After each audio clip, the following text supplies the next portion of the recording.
Welcome everyone. आज हम पढ़ने वाले हैं वॉल्ट विटमैन की बायोग्राफी और इनके वर्क्स को।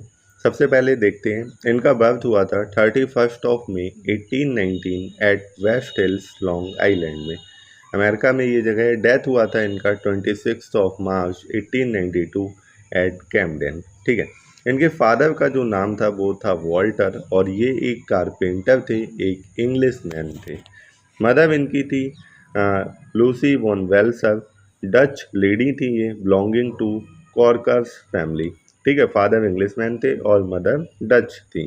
इन 1831 to 32 Whitman begin his first newspaper work for the long island patriot. ठीक है। तो लॉन्ग आइलैंड पेट्रियट के लिए इन्होंने अपना पहला न्यूज़पेपर का काम किया था। इंपॉर्टेंट पॉइंट है, ध्यान रखना। इसके बाद ही worked in a law office, doctor's office, law office में काम किया, डॉक्टर्स ऑफिस में, डॉक्टर के ऑफिस में काम किया, एक प्रिंटिंग ऑफिस में काम किया। He also worked as a teacher, teacher की तरह भी काम किया इन्होंने। He had his inborn enthusiasm for the theatrical world, लेकिन थिएट्रिकल वर्ल्ड के लिए इनकी इनबॉर्न इंथुसियाज्म जो थी वो बरकरार रही और इन्होंने मल्टीपल प्रोफेशंस में काम किया था। He led a bohemian life in the New York city of Brooklyn. In 1849 he became a freelance journalist. Freelance journalist बन गए 1849 में। और 1850 में इनकी पहली पोयम, बहुत ही इंपॉर्टेंट पॉइंट है, ब्लड मनी जो थी वो पब्लिश हुई थी। He was appointed clerk in the Indian bureau. He remained bachelor, और वो हमेशा बैचलर ही रहे, शादी नहीं की। He sings of sex because it is an essential part of human life. Civil war जो था वो हुआ 1861 से 65 के बीच में। अफेक्टेड हिज साइक, से इनकी जो साइक मतलब जो मेंटल कंडीशन थी वो थोड़ी सी अफेक्ट हुई। In 1873 he faced first paralytic stroke for near about 19 years he remained invalid. ठीक है। 19 साल तक वो इनवैलिड रहे। In 1881 he publish poetry of the future. ये भी इंपॉर्टेंट पॉइंट है। अब इनके एक बार वर्क्स की लिस्ट पे नज़र मार लेते हैं। सबसे पहले इनका poetic volume leaves of grass, ये बहुत ही इंपॉर्टेंट है, इसकी डेट भी यहाँ पे मेंशन की है, 1855 में पब्लिश हुआ था ये। ठीक है। Democratic vistas, memoranda during the war, November, wow, autobiographia, drum taps, ये आया था 1865 में। आगे देखते हैं, नेक्स्ट है वन सेल्फ आई सिंग। ये इनकी कुछ फेमस पोएम्स हैं। ठीक है। इनको भी याद रखना है। I hear America singing, song of my self, native movement, saw in Louisiana, a live oak growing. ठीक है। आगे देखते हैं। Once I pass through a popular city, I hear it was charge against me, song of the open wood, ये दो बार लिख गया है। क्रॉसिंग ब्रुकलिन फेरी, इसको भी हम पढ़ेंगे। Pioneers O pioneers, out of the cradle endlessly rocking, इसको भी पढ़ेंगे। As I ebbed with the ocean of life, इसको भी हम अभी देखेंगे। On the beach at night, इसको भी देखेंगे। The lions of the eagle, cavalry crossing a ford, the wound dresser, when lilacs last in the dooryard bloomed, ये भी हम पढ़ेंगे अभी। O captain my captain. Next है there was a child went forth, passage to India, prayer of Columbus, ये दोनों पढ़ेंगे। स्पेपर, the sleepers, chanting the square deific animals, सारे नाम ध्यान रखने हैं। ठीक है। अब पहला जो है वो है लीव्स ऑफ ग्रास, ये इनका पोइटिक वॉल्यूम था जिसका भी हमने जिक्र किया था। ये इनका एक पोइट्री कलेक्शन है, किसका? विटमैन का। मतलब इसमें बहुत सारी पोइट्री जो हैं वो हैं। It is considered as Bible of democracy. पूछा जा सकता है आपसे कौन सा विटमैन का पोइटिक कलेक्शन है जिसको बाइबल ऑफ डेमोक्रेसी कहा जाता है, तो कौन सा है? Leaves of grass.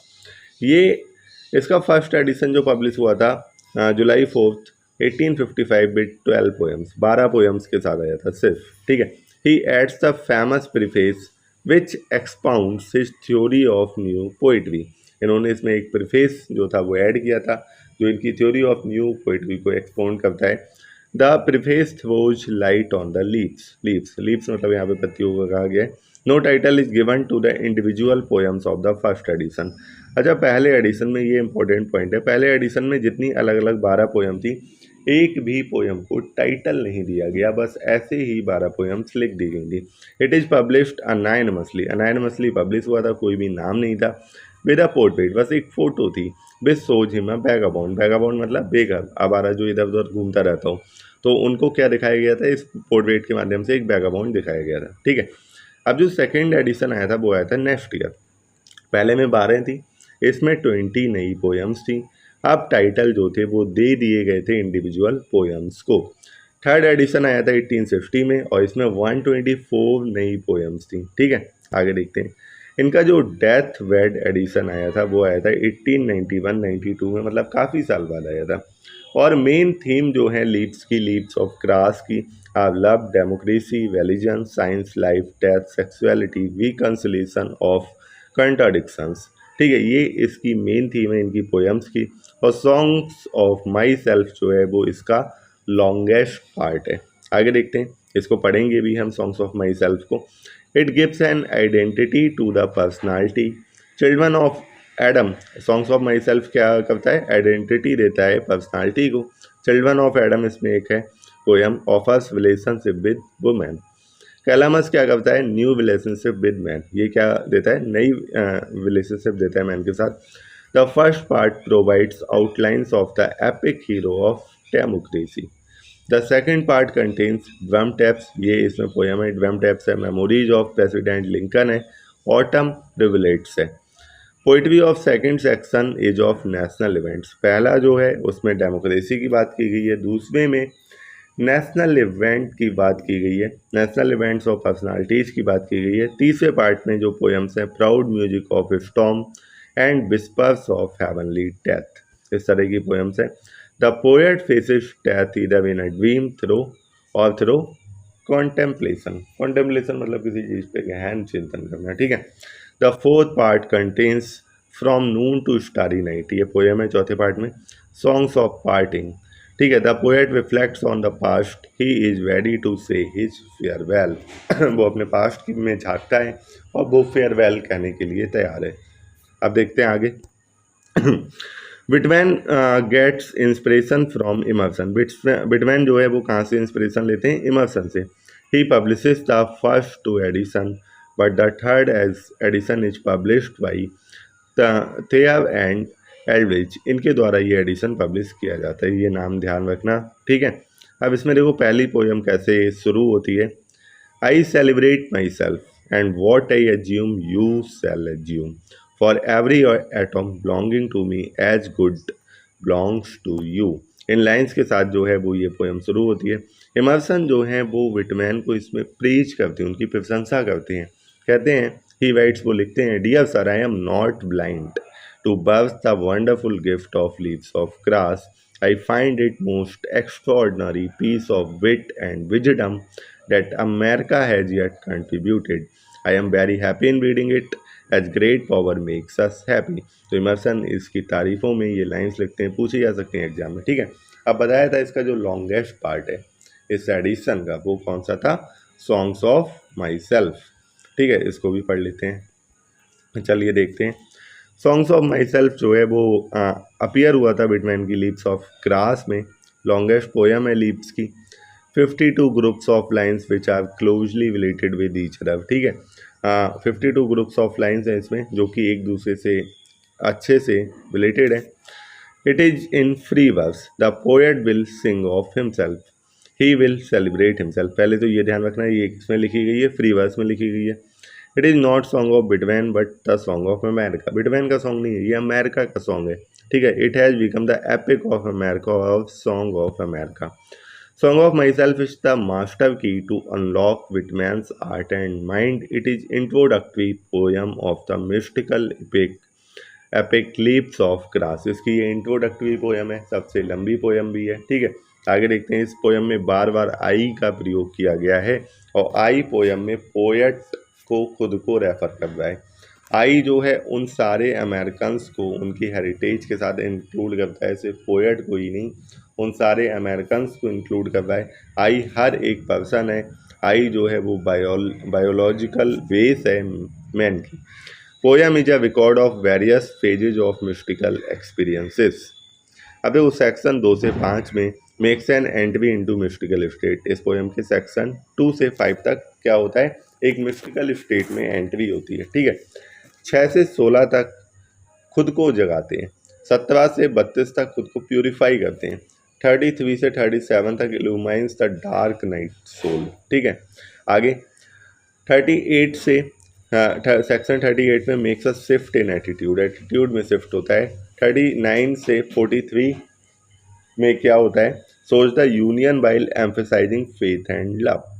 44 से 49 में such the union while emphasizing on perception. ठीक है, परसेप्शन मतलब दृष्टिकोण। 50 से 52 मेक्स अ वीडव इमर्जेस फ्रॉम मिस्टिकल स्टेट। 50 से 52 में वीडव जो है वो मिस्टिकल स्टेट से बाहर आ जाता है। One self I sing a simple separate person yet utter the word democratic the word en masse. En masse का मतलब क्या होता है, ऑल टुगेदर, एक साथ मिलकर काम करना। ठीक है, तो ये वर्ड आया है इसमें, ये पूछा जा सकता है, इंपॉर्टेंट है। Democracy, brotherhood, fraternity, equality flow in song of my self. Song of my self कैसी है, एक डेमोक्रेटिक पोयम है। Between pours his own personality into the poem. ठीक है, in celebrating himself he celebrates America, oneness of all, becomes the base of democracy, thus the song of myself is a summary of beliefs। अब देखो next है I celebrate my self. ये पहला song है बिटवेंस के song of my self का। Song of my self में भी बताया था ना, बहुत सारे पार्ट हैं, तो उसका भी पहला सॉन्ग है क्या, आई सेलिब्रेट माई सेल्फ। ये लिया गया है leaves of grass poetic volume से। ये रिवील करता है पोएट के intention, personal is universal for him. ठीक है, इसमें कुछ लाइन्स हैं, आई celebrate myself and Singh my self and what I assume you shall assume. ठीक है, आगे देखते हैं। He reclines and invites his soul to observe a blade of grass। वो एक ब्लेड, घास के पत्ते के ब्लेड को ऑब्जर्व कर रहा है। He makes himself mentally prepared for the mystical journey towards the absolute। He does not wish to use the teachings of religion and philosophy। उसे religion और philosophy की टीचिंग नहीं यूज करनी है एब्सोल्यूट की तरफ जाने के लिए। एब्सोल्यूट मतलब पूर्ण, संपूर्ण जो होता है। What he wants now is the harmony of his soul with the soul of nature। I is an average American, ये बताया अभी पहले भी। द मॉडर्न डेमोक्रेटिक मैन है। ग्रास सोच सेपरेटनेस इन यूनियन। आगे देखते हैं, अगला जो है वो है ग्रास। ये भी इसी पोइटिक वॉल्यूम से ही ली गई है ये पोएम। ग्रास जो है वो छठा सॉन्ग है सॉन्ग ऑफ माई सेल्फ का, taken from leaves of grass. बताया था अभी। इसमें क्या है, एक चाइल्ड है, comes with spear of grass and wants to know its significance. घास का वो पत्ता या उस तरह की कोई घास का समूह जो स्पीयर मतलब भाले जैसा दिखता हो, जिसमें आगे हल्का सा कटीला ऊपर से होता है, उसको बोलते हैं। ठीक है, तो एक बच्चा आता है स्पीयर ऑफ ग्रास के साथ और वो इसकी सिग्निफिकेंस को जानना चाहता है। पोएट जो है वो इस बारे में श्योर नहीं है कि इसका क्या महत्व है। द ग्रास में be the expression of his own personality. Grass खुद की पर्सनालिटी का भी एक्सप्रेशन हो सकती है। It may be the handkerchief of the Almighty. Almighty का हैंडकरचीफ भी हो सकती है। It has child like quality, जिसमें बच्चों जैसी क्वालिटीज हैं। It is a symbol of democracy, और ये किसका सिंबल है, डेमोक्रेसी का सिंबल है। It grows at all places, हर जगह ये उगती है। विदाउट मेकिंग एनी डिस्क्रिमिनेशन, बिना किसी भेदभाव के। ऐसा नहीं है कहीं नहीं उगेगी, कहीं हर जगह बिना किसी भेदभाव के उगेगी। इक्वलिटी जो है वही इसका मंत्र है। It may be the uncut hair of grave. ये ग्रेव मतलब जो कब्र होती है उसका अनकट हेयर है। Grass grows on the grave of childrens, young people and old people. सबकी ग्रेव्स पर घास जो है वो जमती है।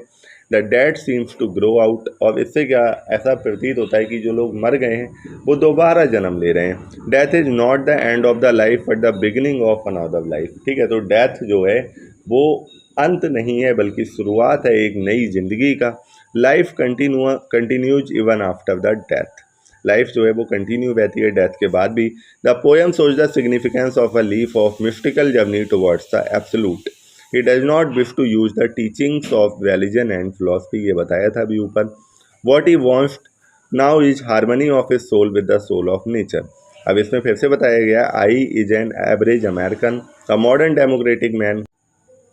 नेक्स्ट है वॉल्ट विटमैन, और ये जो है ये 24th सॉन्ग है सॉन्ग ऑफ माई सेल्फ का, taken from leaves of grass. ठीक है, ये भी लीव्स ऑफ ग्रास वॉल्यूम से लिया गया है। आगे देखते हैं। अभी मैंने आपको बताया था कि सॉन्ग ऑफ माई सेल्फ जो है सबसे लंबा सॉन्ग है और ये 52 ग्रुप्स ऑफ लाइन्स में है। इसका मतलब ये नहीं है कि इसमें 52 लाइनें हैं। ठीक है, इसमें 52 खंड हैं, 52 पार्ट हैं इसके। ठीक है, लाइन्स अराउंड शायद 1300 कुछ हैं, तो ऐसा मत समझ लेना कभी एग्जाम में आए और 52 लाइन्स लगा के आ जाओ। ये जो है वो हाईली ऑटोबायोग्राफिकल है, नाम से ही पता चल रहा होगा। The poet asserts he shares with the reader about himself that, ये लाइन है। Walt Whitman, a cosmos, a Manhattan, the son, turbulent, fleshy, sensual, eating, drinking and breeding. ठीक है, ये अपने बारे में वॉल्ट विटमैन ने कहा है। No sentimentalist, no standard above man और वुमेन और apart from them, no more modest than immodest. ये लाइन इंपॉर्टेंट है, पूछी जा सकती है। No more modest than immodest, whoever degrades another degrades me, and whatever is done or said returns at last to me. By God, I will accept nothing which all cannot have their counterpart of on the same terms। ये कुछ lines हैं, ये italic में मैं लिखी हैं, ठीक है। तो ये जो है वो पोएम की लाइंस हैं, इनको याद रखना। आगे देखते हैं। The poet self expends and get a cosmic dimension. Poet का जो सेल्फ है या खुद वो एक्सपेंड करता है और उसे कॉस्मिक डायमेंशन मिलती है। फिर से इसमें आई हर एक व्यक्ति है, हर वो एक एवरेज अमेरिकन है, एक एवरेज ह्यूमन बीइंग है। He has normal human sensibility, he wants to have identification with the slaves of others, he is one with others, his mysticism leads to democracy. उसकी जो मिस्टिसिज्म है वो कहाँ ले जाती है, उसे डेमोक्रेसी की तरफ ले जाती है। पहले ही बताया था लीव्स ऑफ ग्रास जो है वो पूरी डेमोक्रेटिक पोयम है, तो इसमें डेमोक्रेसी की खुलकर बात की गई है। He becomes the high priest of democracy, he believes that all man are equal, he is the voice of slaves, prisoners, thieves and dogs. वो इन लोगों की वॉइस है, स्लेव्स की, प्रिजनर्स की, डॉग्स की, डॉग्स मतलब जो बौने होते हैं, ठीक है, और थीप्स की। आगे देखते हैं। Both the body and soul are holy and pure, divine am I, ये भी एक लाइन है, divine am I inside and out, he glorify sex, sex को भी ग्लोरीफाई करते हैं इसमें। He loves and worships various objects of nature, nature के ऑब्जेक्ट्स को भी वो ग्लोरीफाई करते हैं। He has mystic vision of the mating of the earth and sky. आगे देखते हैं एनिमल। एनिमल जो है वो 32nd सॉन्ग है, किसका, सॉन्ग ऑफ माई सेल्फ का, और ये भी लिया गया है लीव्स ऑफ ग्रास से। The poet likes animals because they have piece, containment and innocence. Poet जो है वो एनिमल्स को क्यों लाइक करता है, क्योंकि उनमें पीस है, शांति है, संतुष्टि है। इंसान कभी संतुष्ट नहीं होता है, लेकिन उनमें संतुष्टि है, वो अपना जो कर रहे हैं उससे संतुष्ट हैं, और उनमें इनोसेंस है, मासूमियत है, ठीक है। He presents the beauty of stallion, एक स्टैलियन की ब्यूटी को वो प्रेजेंट करता है। He wishes to live with them, ये ध्यान रखना किस जानवर की बात की गई, स्टैलियन की, ठीक है। आगे देखते हैं। He wishes to live with them, they don't have cares और टेंशन, उनमें कोई चिंता परवाह नाम की कोई चीज़ नहीं होती है। They do not have to sweat for a living, ठीक है। आगे देखते हैं। They do not commit any sins, वो कोई पाप भी नहीं करते हैं। एनिमल कौन सा पाप करता है, कुछ नहीं करता है। They do not discuss their duties to God, ना ही वो अपनी ड्यूटीज़ को गॉड से डिस्कस करते हैं। They have not to work like a mad person for wealth and power, ना ही उन्हें वेल्थ, धन और शक्ति के लिए पागलों की तरह काम करना है। The poet fails to understand the fact that how they have got the very qualities that he himself has. अब पोएट को लगता है उसमें खुद में भी ऐसी ही क्वालिटी हैं जैसी कि इन जानवरों में। The animal seem to be his brothers, उसे लगता है ये तो मेरे भाई हैं, मैं भी इन्हीं की तरह हूँ। First he longs for a horse, then he feels that he does not need, पहले तो उसे एक घोड़ा चाहिए, उसके बाद उसको लगता है नहीं, ज़रूरत नहीं है। His soul can fly around the world even when he sits और स्टैंड एट वन प्लेस। वो कह रहा है कि भले ही वो एक जगह पे बैठा या खड़ा है, लेकिन फिर भी उसकी जो आत्मा है वो ये दुनिया ऐसे ही घूम सकती है। He feels that there is a Brahma और the divine within him, वो उसे लगता है कि उसके अंदर एक ब्रह्म शक्ति है।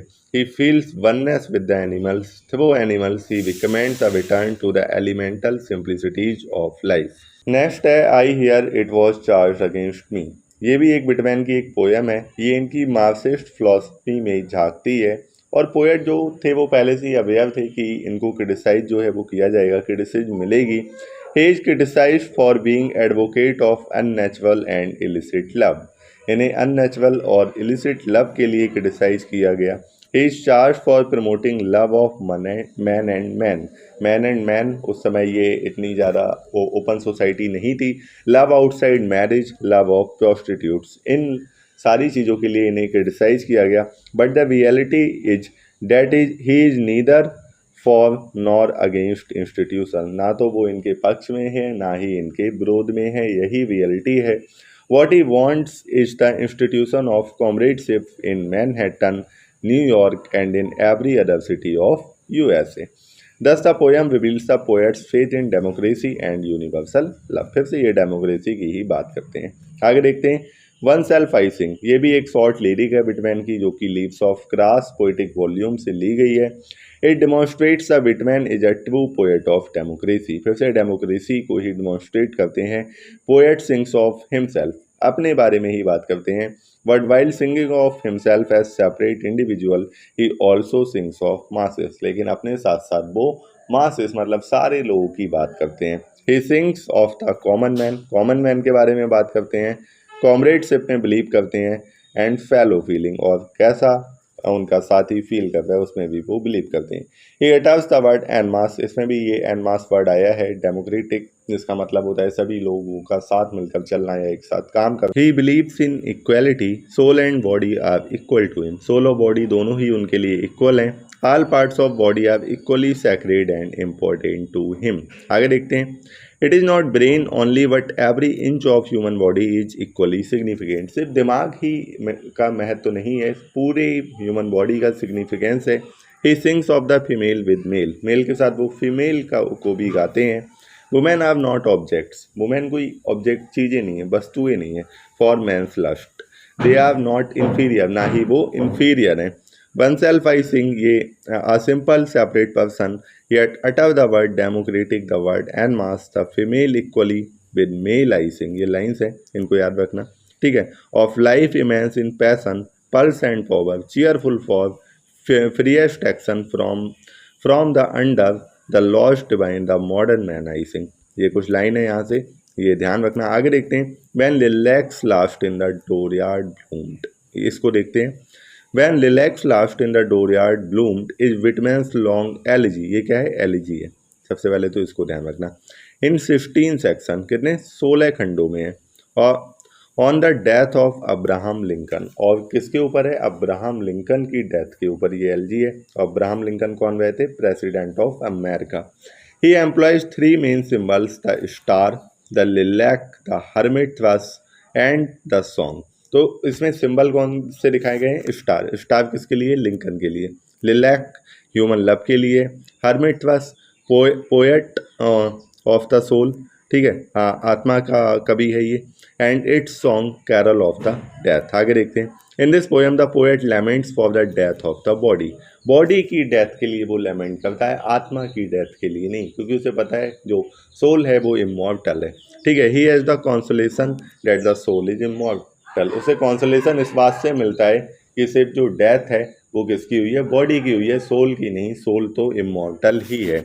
Western star is Venus, the symbol, the lilac, the word and the sea at glory to the poem, ठीक है। वेस्टर्न स्टार कौन सा इसमें मेंशन किया गया है, वीनस। ये छोटी छोटी चीज़ें याद रखना। The poet experiences tension which comes out of his grief, he realise is all must die, उसको बाद में रियलाइज होता है कि सभी को एक ना एक दिन तो मरना ही है। The song of word is a song of welcome to death, death का वेलकम किया जा रहा है।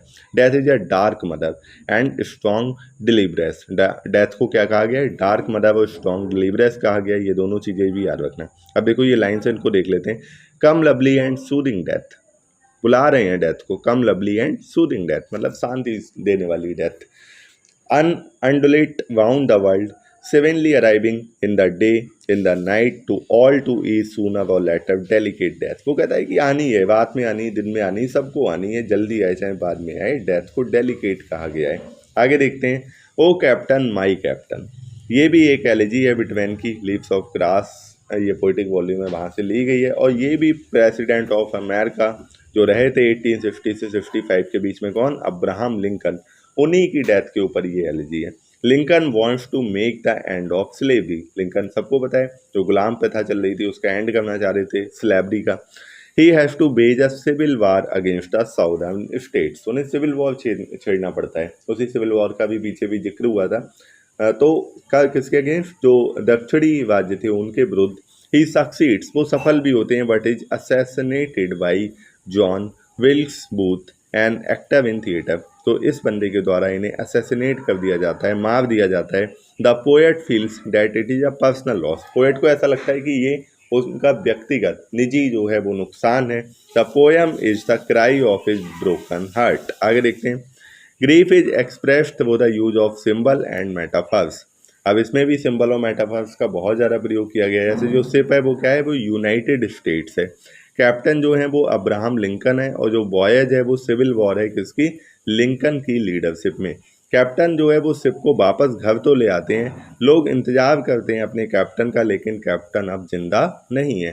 The poet goes on deck of the ship. Poet जो है वो शिप की डेक पर जाता है जहाँ पे कैप्टन जो है वो लाइंग डेड, मृत पड़ा हुआ है। आगे देखते हैं। It is a poem in 3 stanzas. 3 stanza में ये पोएम है। हर स्टेंजा में 8 लाइनें हैं।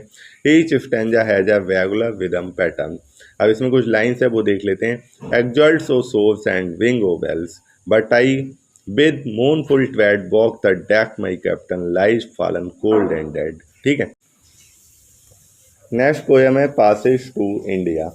ये विटमैन की एक लॉन्ग पोएम है 9 सेक्शंस में और स्पिरिचुअलिटी इसकी मेन थीम है। इसमें क्या हो रहा है, एक वेल बोट का कंप्लीसन हो रहा है नॉर्थ अमेरिका में ईस्ट से वेस्ट तक।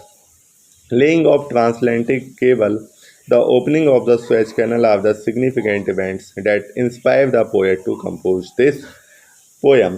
क्या हो रहा है, ट्रांस अटलांटिक केबल की जो स्थापना है या फिर जो सुएज कैनल की ओपनिंग है वो कुछ सिग्निफिकेंट इवेंट हैं जो इस पोएम में मेंशन किए गए हैं। आगे देखते हैं। The poet feels that the historic sequence of events as a spiritual significance. जितने भी जो हिस्टोरिकल इवेंट्स है उनका जो सीक्वेंस है वो एक स्पिरिचुअल, उनकी एक स्पिरिचुअल सिग्निफिकेंस है, महत्व है। ही हार्मोनाइजेज पास्ट विद द प्रेजेंट। वो पास्ट को प्रेजेंट से हार्मोनाइज करता है। ही believes in oneness of all. Physical unity can be easily achieved, but the poet is more concerned with the spiritual problem. He is confident of spiritual unity. उसे पता है एक ना एक दिन spiritual unity भी आएगी। He states, वह कहता है, shall come the poet worthy that name, the true son of God shall come singing his songs. आगे है, he wishes that his soul should sail even farther than India. वो उसकी ऐसी इच्छा है कि उसकी सोल जो है वो इंडिया के भी पार जाए। When he wants is to achieve the mystic union with the divine. उसे डिवाइन मतलब जो दिव्य शक्ति है उसके साथ यूनिफाई होना है।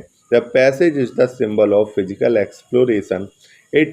द पासेज जो है वो किसका सिंबल है, फिजिकल एक्सप्लोरेशन का। It symbolises man's exploration of his past. It symbolises his intellectual exploration that will unite the past, the present and the future. ये उसकी जो इंटेलेक्चुअल एक्सप्लोरेशन है उसको दिखाता है जिससे उसका पास्ट, प्रेजेंट और फ्यूचर जो है वो यूनाइट हो जाएगा। It also becomes a symbol of spiritual exploration which leads through the merger of the soul with the divine. इसमें कुछ लाइन्स हैं। O brave soul, O farther sail, O daring joy but safe, are they not all the seas of God, O farther sail. अब इसमें है prayer of Columbus. Columbus भाई पहला Columbus जिसने discover किया था अमेरिका को, उसी की बात हो रही है। तो ये भी एक पोएम है लीव्स ऑफ ग्रास से। कोलंबस यहाँ पे हीरो है, एडवेंचरर है, एक्सप्लोरर है। वो रिवोल्ट फेस कर रहा है अपने ही क्रू के द्वारा। जो उसके शिप में जो क्रू होता है वही उसके अगेंस्ट विद्रोह कर देता है जब वो 70 साल का होता है। He comes to the island of Jamaica where his followers revolt. कहाँ पे रिवोल्ट करते हैं, जब वो जमैका के आइलैंड पर आता है। ध्यान रखना ये छोटी छोटी चीज़ें। But he never loses his faith in God. लेकिन कभी भी वो भगवान में विश्वास जो है वो नहीं खोता है। He prays and presents his misery and suffering. He pours out his suffering to God in the form of prayers. वो प्रेयर्स की फॉर्म में अपनी सफरिंग जो है वो गॉड को प्रेजेंट करता है। It is God within him that guides him to do even the impossible task. उसके अंदर एक भगवान का ही कोई अंश है जो उससे इतने असंभव जो टास्क है वो करवा रहा था, इसीलिए उसे गॉड पे पूरा विश्वास है। He never cares for the result. उसे रिजल्ट की कभी भी परवाह रही ही नहीं। It is possible that the savage may become civilised through the work that he has done. उसे ऐसा लगता है कि जो काम उसने किए उससे जो ये सैवेज लोग हैं, क्रूर लोग हैं, हो सकता है वो थोड़े सभ्य हो जाएं। He is a poor and paralysed old man who is in God's hand. अब वो भगवान के हाथों में बूढ़ा पैरालाइज है वो, he knows that his last voyage is failure, उसे पता है उसकी आखिरी यात्रा कैसी है, फेलियर है। Now he surrenders himself with his ship, अब वो अपने आप को सरेंडर कर देता है। Is faith in him will not be shaken even by the storms of misfortunes. He prays from the deep of his heart. God's blessings shower on him. He sees the vision of future that the coming generation will honor him. उसे पता है कि जो आने वाली generation है वो उसका सम्मान करेगी, भले ही अभी के लोग ये चीज़ नहीं समझ पा रहे हैं। इसमें कुछ लाइन है, and on the distant wave sail countless ships and the anthems in new tongues I hear saluting me. ठीक है, उसको वो कह रहा है कि नई नई भाषाओं में जो एंथम है वो मैं सुन सकता हूँ उन्हें, कि वो मुझे सैल्यूट कर रहे हैं। आगे क्रॉसिंग ब्रुकलिन फेरी, ये फेरी नहीं है फेरी है, 1856 में ये आई थी। बेसिक थीम है वननेस ऑफ लाइफ, स्पिरिचुअल है ये, और इसमें ईस्ट रिवर है वो सेपरेट कर रही है ब्रुकलिन को, कहाँ से, मैनहट्टन से। पोएट जो है वो क्रॉस कर रहा है रिवर एक फेरी में, river becomes the sea of life, river क्या बन जाता है, सी ऑफ लाइफ बन जाता है, सी ऑफ टाइम बन जाता है, और फेरी जो है वो ह्यूमन लाइफ बन जाती है। ये सिंबल्स हैं, ठीक है। और फेरी को इस फेरी जो है जो ह्यूमन लाइफ है इसको, ये जो सी ऑफ लाइफ है इसको क्रॉस करना ही है। Then this ferry will reach eternal, तभी ये फेरी जो है वो एटर्नल तक पहुंच पाएगी। आगे देखते हैं, out of the cradle endlessly rocking, ये भी एक पोयम है, ठीक है। Most complex and successfully integrated poem, इसमें 3 इमेजेस दिखाई गई हैं, वाई, वर्ड और सी। वाई जो है वो सिंबल है क्यूरियोसिटी का, सी सिंबल है लाइफ एंड क्रिएशन का, और बर्ड जो है वो सोल है किसकी, पोएट की। इसकी थीम है relationship between suffering and art, the poem reveals a note of hope and faith. आगे देखते हैं, on the beach at night, ये लीव्स ऑफ ग्रास से ली गई है, इसमें पोएट बिजिन भी है, मिस्टेक है। He wishes to understand the mystery of the world with the help of a girl and her father, उसे इस संसार का रहस्य जानना है एक लड़की और उसके पिता की मदद से। The girl stand for simplicity, girl जो है वो सिंप्लिसिटी के लिए स्टैंड करती है, इनोसेंस के लिए करती है, जबकि उसके फादर जो हैं वो विजडम, एज एंड लर्निंग के लिए स्टैंड करते हैं। She is on the beach with her father, she wonders when she sees the expanse of sky and water, she sees the black cloud which frighten her, वो काले बादल को देखती है जो उसे डराता है, लेकिन फादर कंसोल करता है, कहता है बच्चे से that the star will emerge, soon जो है वो तारे निकलेंगे, और इक्लिप्स जो है वो ये टेम्परेरी है। God is present in nature glory can never be obscured, God जो नेचर की ग्लोरी में प्रेजेंट है उसको कभी भी छुपाया नहीं जा सकता। The poem presents a deep faith of the poet in God, God पे पूरा भरोसा है पोएट को, ठीक है। तो चलिए आज की क्लास यहीं ख़त्म करते हैं, अब मिलते हैं नेक्स्ट क्लास में एक नए ऑथर के साथ। 2 ऑथर आपके अभी भी बचे हुए हैं, ठीक है। चलिए मिलते हैं अगली क्लास में।